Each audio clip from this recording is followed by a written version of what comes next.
So I was thinking to myself as to why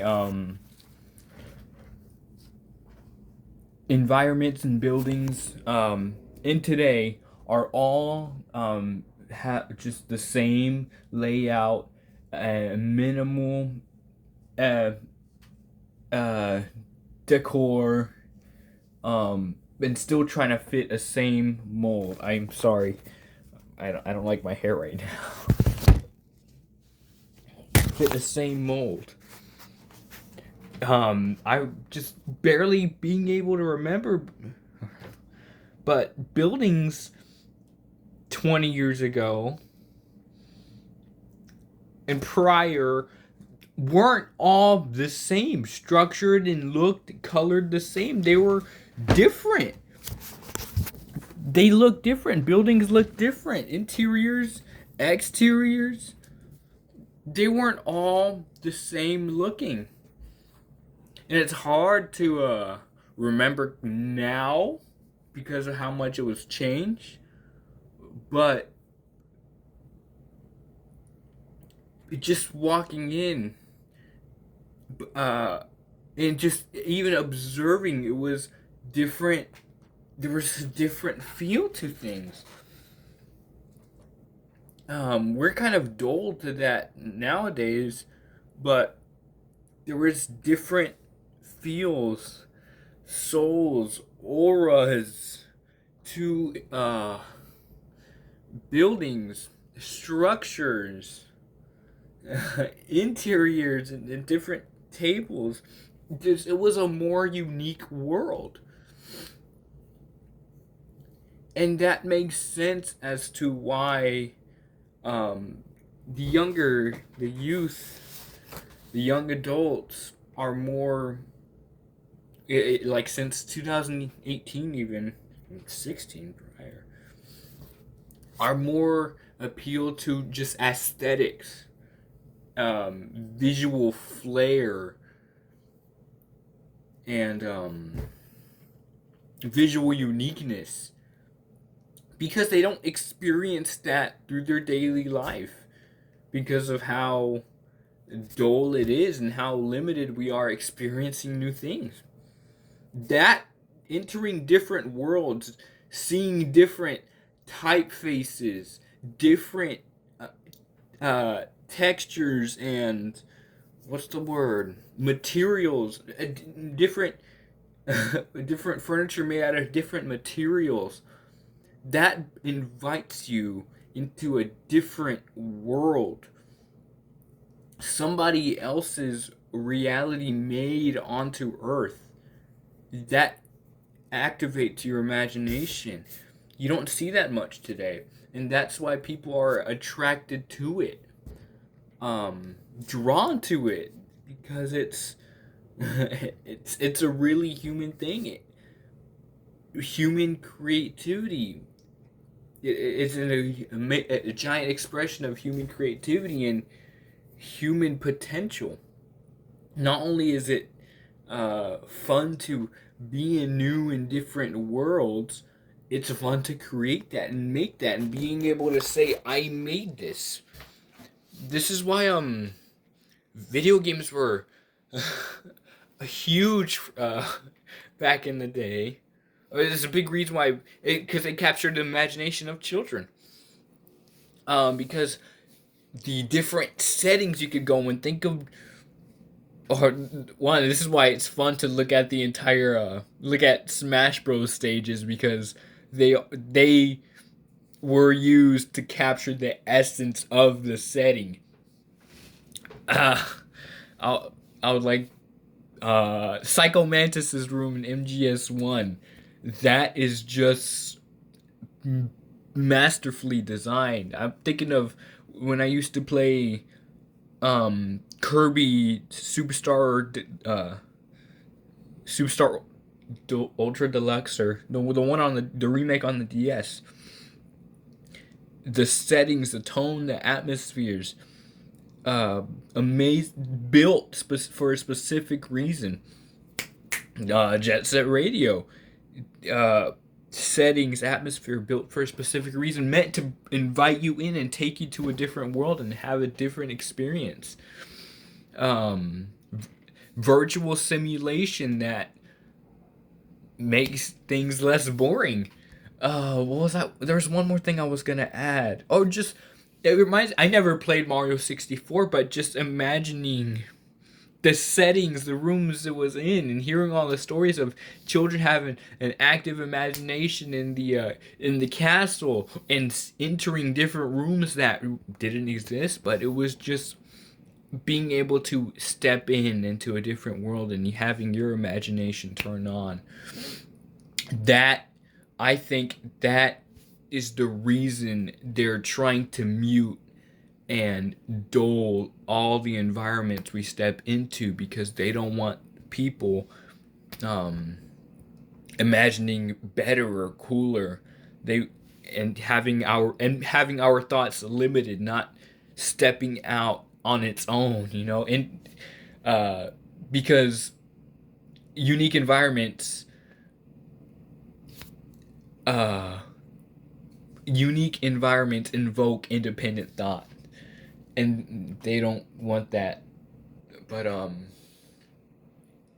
way to I'm just trying to remember a way to step into it is playing older video games, because newer video games are being what's it called, are victims of the same thing: duller environments, duller colors. If you see Blizzard, is huge with their dull colors. It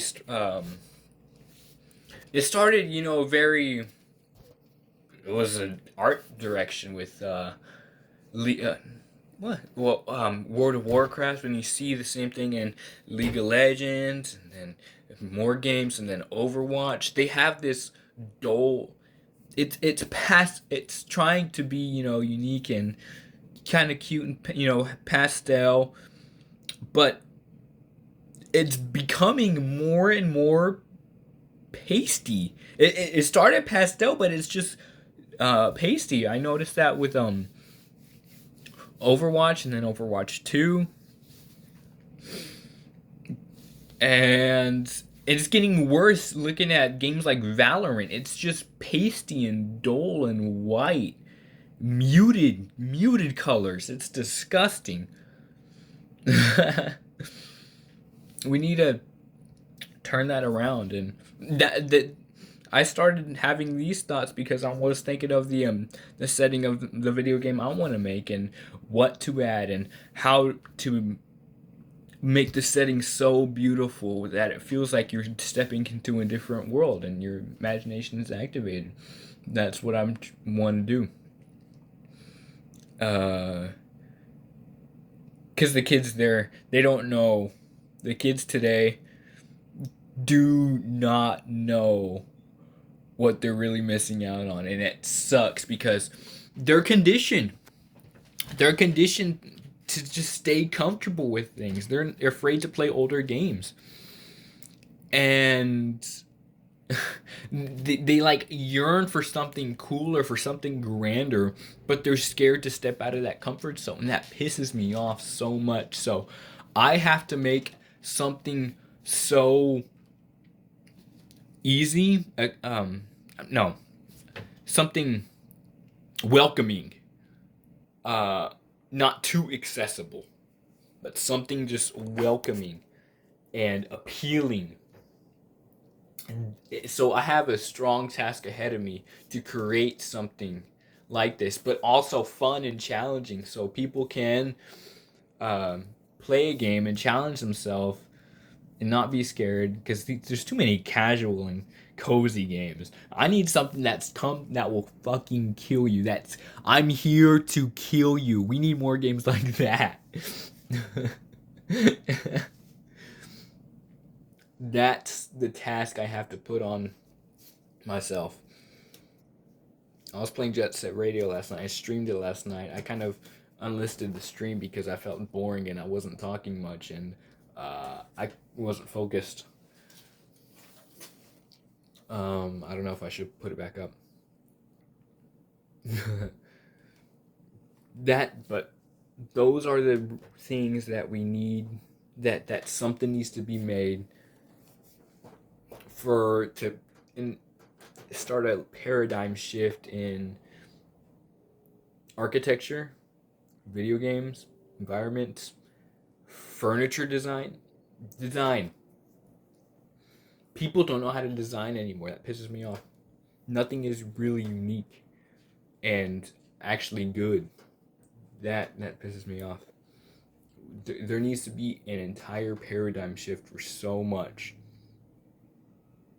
and I see that it's really both. Well, I'm just gonna say all sides of the political spectrum. No, the extremes are trying to push something uh which I don't mind unless it's degenerate.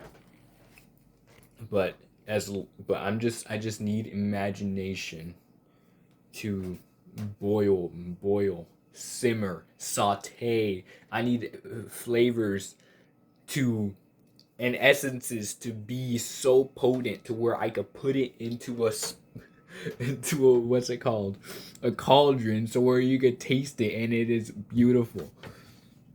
We need more of that. I want to make that. I want to help that. I want to be responsible for that. But you need to have a goal. You need to give yourself reason.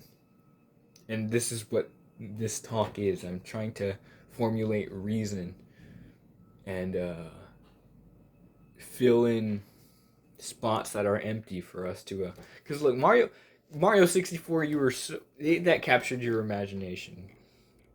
I know it captured mine when I saw it at walking in a flea market. Saw Mario 64. I saw a Nintendo 64. I said that controller looks crazy. Never got to play it, but it was Mario 64, and just skyboxes. They capture your imagination. Just beautiful gradients. What's out there? We know nothing is out there, but how it's rendered, the gradients just makes you it. The depth of it gives you a good depth where so much wonder can enter your imagination. Uh, the people who design and are in charge of directing and putting their 2 cents in now don't deserve. they don't. They don't know what made things good, and they don't care to learn what make things good. They just want to go in and be able to say, "Yeah, I'm part of that. I made that feel good." It's more of an ego stroke than a passion of creativity. I hate that. It's those millennial creators, the type of people who made Saints Row, the scrawny gay Jewish cats that just make something just and it's not good.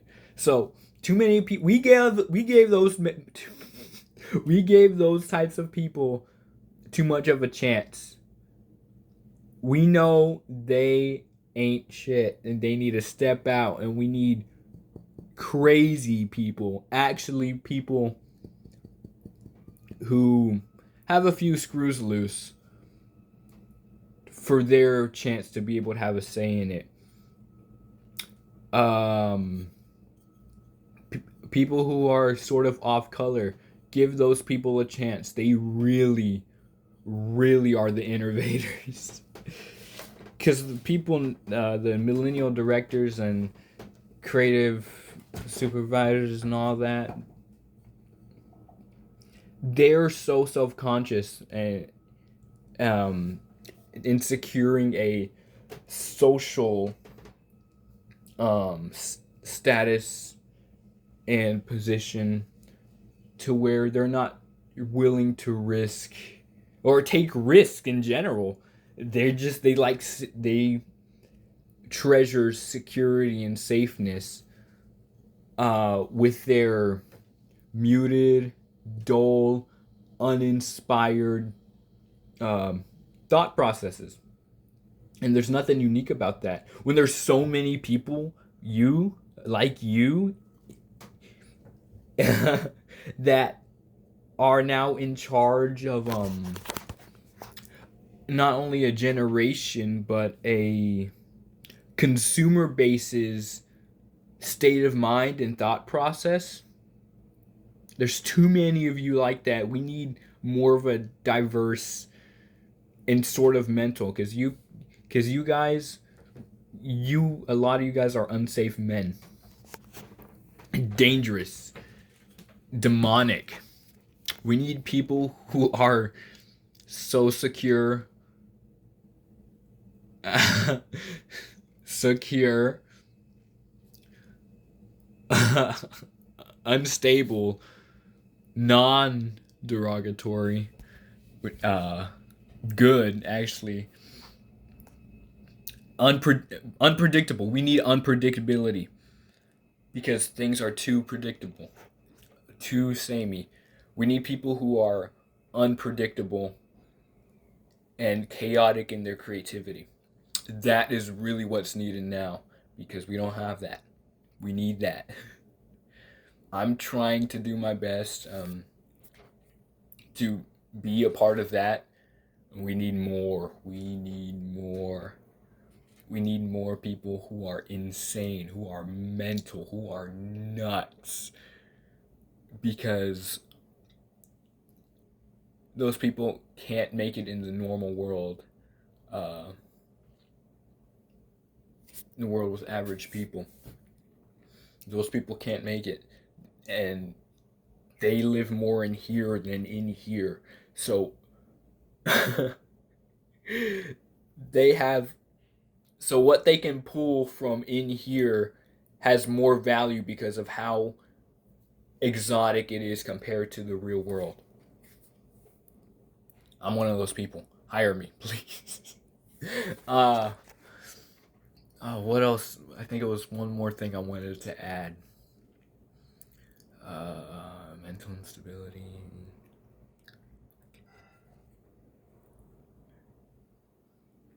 I think that's the type of people that really need to go. For Look at Psychic Pebbles, how he was on Sleepy Cabin. Zach, he's a nutcase. We need people like that. My jaw hurts. I don't know why. Oh fuck. But it's that type of people who can make off-color jokes, who are he's just funny. Who aren't scared. He's taking risks. Norm Macdonald, how he would not compromise, uh, and even got fired on his spot in SNL because he's not going to sacrifice his job in being funny. No, he's willing to sacrifice his job. His job is to be funny, and he knows that. He's not going to. He's not going. He's going to do what he does best. What he is meant to do. What he knew he was put on this earth to do was to be funny. That's why he was put on this earth, and that's why he was willing to get fired, because I'm here to be funny. Aren't I? He didn't stop making fun of OJ Simpson because it was funny. It's that simple. Yet people want to just put so many spins and try to subvert and make things deeper than they actually are. That's why there's no hot chicks in video games anymore. Because people like that, people who think who people who think they're intellectuals, but in reality they don't understand the truth telling them what's in front of them. People like hot girls in video games. People like cool violence in video games. They think that's beneath them. I don't get why. And that's what made it great. That's what elevated it. And yet It's time to look past that. Look down on it even. It's ridiculous. We need people who really understand, who can really take charge, motivate, have out of the box ideas, especially how dull everything is. Dude, Smiling Friends is chaotic and crazy and so enjoyable. We need people with that type of personality, that type of wild. People who are wild, because that's the most potent creativity.